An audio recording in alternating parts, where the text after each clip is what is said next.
All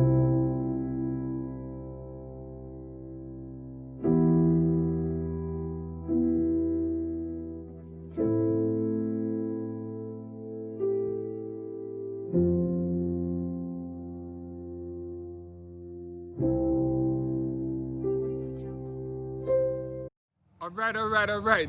Welcome to another episode of Tuesdays with Audie. And you know already, I am your host, Audie. For all the people that are visiting this channel on this wonderful day, welcome to TWA Nation. Oh Lord, woo! But yes, so for those that are returning, go ahead and hit that like button. And for those ones that are new, welcome. So, today's topic, I had some ideas in terms of discussing anxiety. And, it seems to be a very touchy topic to discuss. So seeing that, I feel as though it's out of my comfort zone and I don't feel as though I'm equipped with the knowledge and the vernacular in terms of the words to properly navigate this particular topic, I have decided to put that on pause and try to figure out how best to navigate it sometime this year. Then I'm going to release that particular episode when I decide to talk about anxiety. But for today's episode, we are gonna jump straight into it. Just go ahead, if you have it nearby. If you don't, if you have a piece of paper or a pen, take it out. If you can use something else that's gonna keep track of these particular responses to these questions, do that. If you're gonna use your left and your right hand, it's about 8 questions, so therefore you can use either hand. You can use your right hand for yes, you can use your left hand for no. So whichever one you wanna go ahead and do, if it's more feasible for you, go ahead and take out something to keep track of these particular responses to these statements / questions.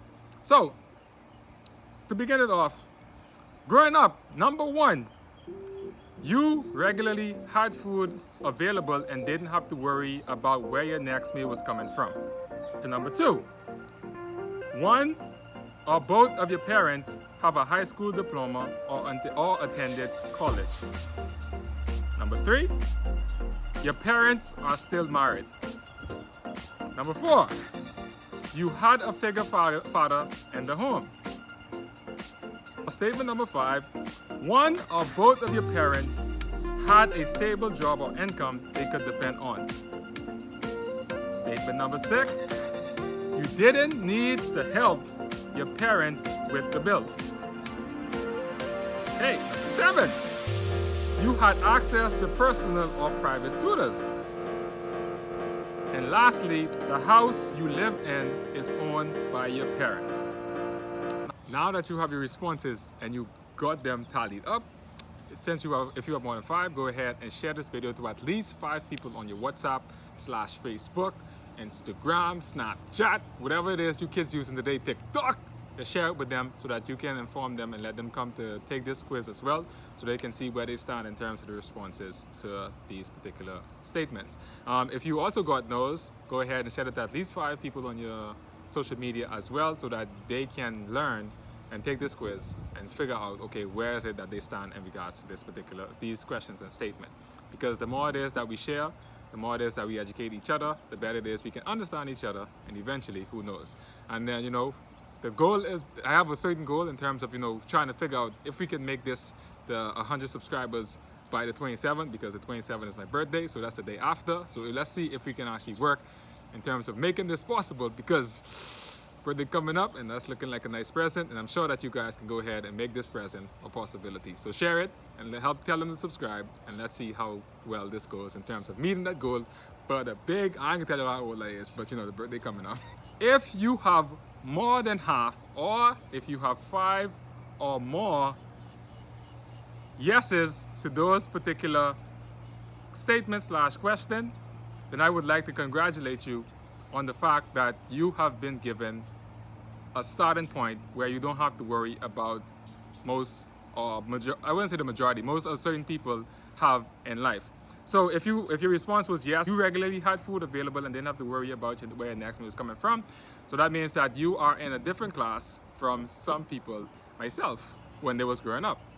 So to consider that, let's just jump straight into it. So if you had more than half, if you had 5 or more in terms of the yeses, in terms of those questions, go ahead, text your mom, text your dad, or call them and kind of go ahead and just tell them thank you for what they managed to put in place for you, seeing that you had no control in terms of what these things were, that they went ahead and sacrificed for you to put you in a position where you would be better off in comparison to probably where they started off when they were a child. So go ahead, call them. I'll give you guys a few seconds. And send them a text message, tell them thank you for everything they actually put themselves through and what they managed to provide for you, because most people don't have some of those basic things that that some of us have come to kind of, overlook in terms of just a basic need. We think because of a certain position that we are in, these things are considered the basics or the normalization of where we come from. And then we kind of take them for granted and say, okay, well, everybody should have access to those things. But that is where the problem starts. So today's episode is on, poverty. Myself, I came from a very, I wouldn't say we were poor, but in terms of the definition in terms of what poverty is, we came from that background where my answers to all of these questions, except for one, was no. The only one I can say yes to is that I had some form of father figure in the house because of my mom in terms of stepdads or people that she ended up in relationship with. So sometimes they were around now and then. So that's my only yes to any of those particular statements/questions. But I am also privileged because, I'm not saying that you guys are privileged. I know people that are privileged tend to not like to be think of as though they're privileged.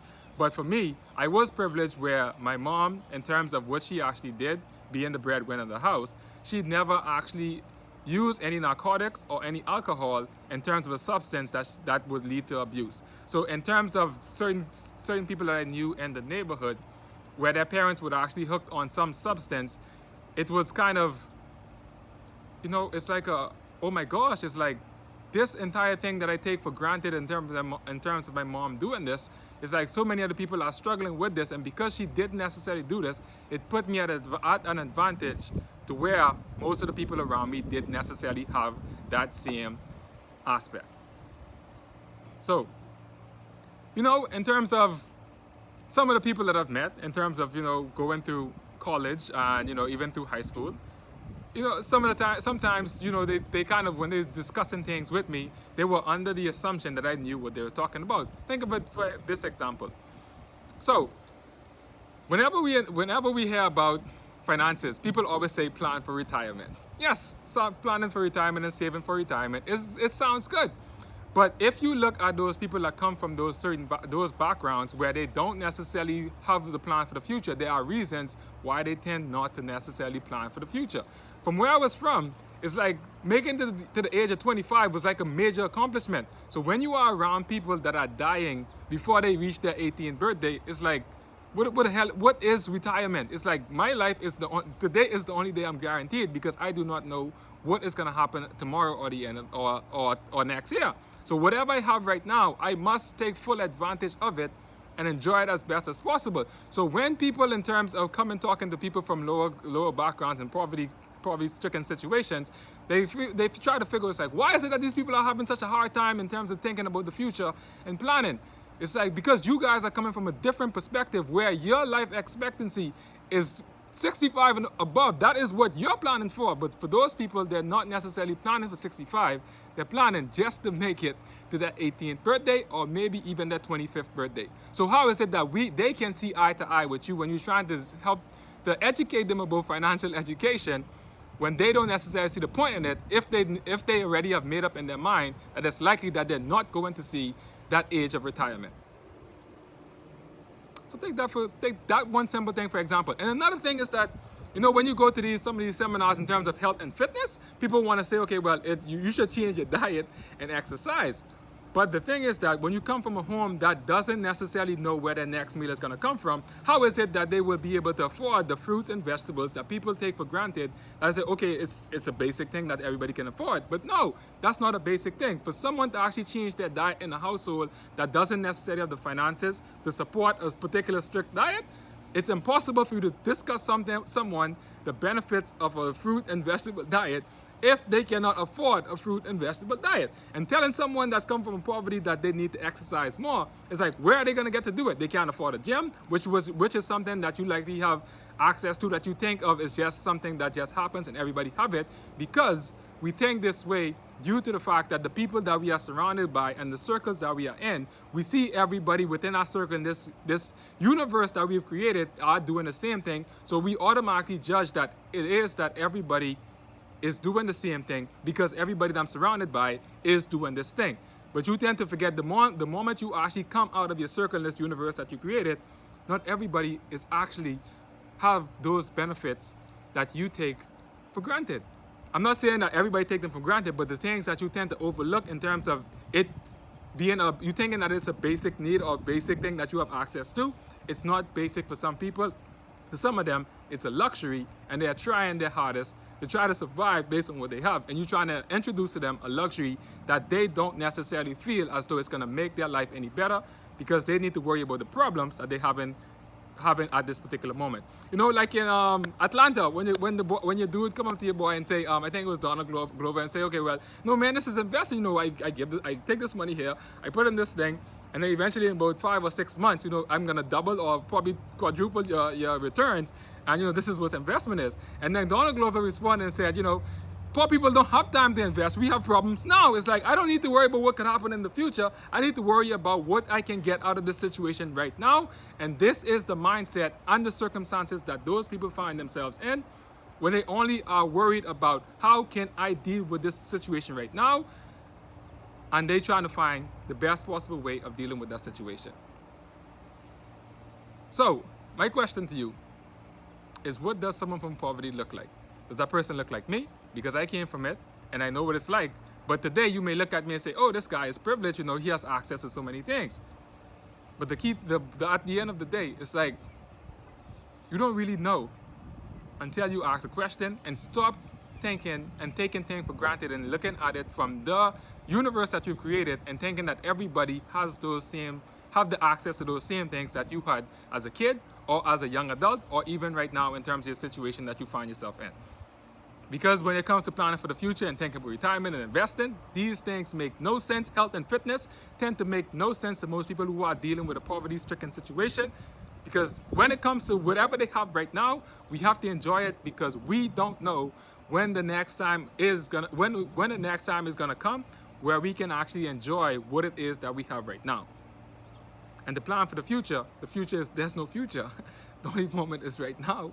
And whatever right now, whether it's me just making it seem as though I'm living $1 million lifestyle, but based on what I have, by buying the chain, the name brand clothes, the Jordans and whatnot, it's like I have to make the best out of the situation, because the people from my community, those that didn't get to live to see this particular day, I have to live it in their remembrance, so that I can make sure the dreams that they did not fulfill are being fulfilled through me.